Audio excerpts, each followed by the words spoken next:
Masyadong malaki yung pera niya. Mahirap itago.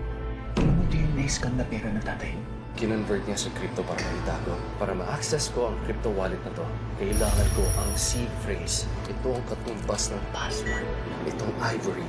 Ito ang first word sa seed phrase. Nasaan yung iba? Hindi ko alam. Nababasa ko lang naman yung mga posts tungkol sa daddy mo. Pati pala yung anak niya, kasabot sa scam. E paano kung madamay ka? What's the problem? I'm afraid your name has been flagged. It means that your name has been on the watch list order, the DOJ. General Ramirez, I admit, tinamaan kami, but it's manageable, General. Optics is everything. Pagka nabalitaan nila na may scammer sa grupo mo, natural lang na matatakot ang mga yan. And the next move, mangyayari, maaaring mag-aalis na sila. President Gomez, Tamang-tama nandito ka.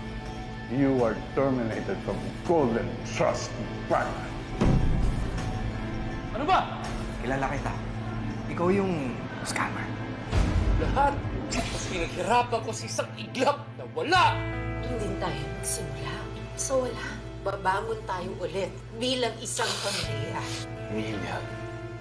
Samuel, bakit? Samuel, ano ang nangyayari, anak?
Tay?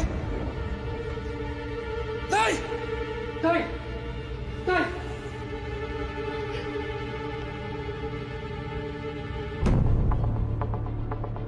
Seed phrase. Seed phrase. Kailangan ko maharap yung seed phrase.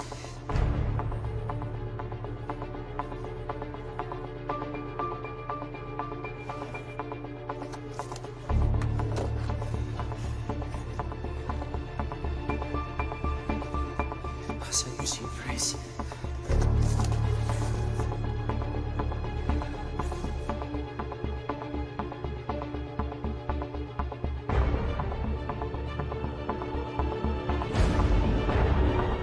Patungan to ng laptop. Pero nasan yung laptop?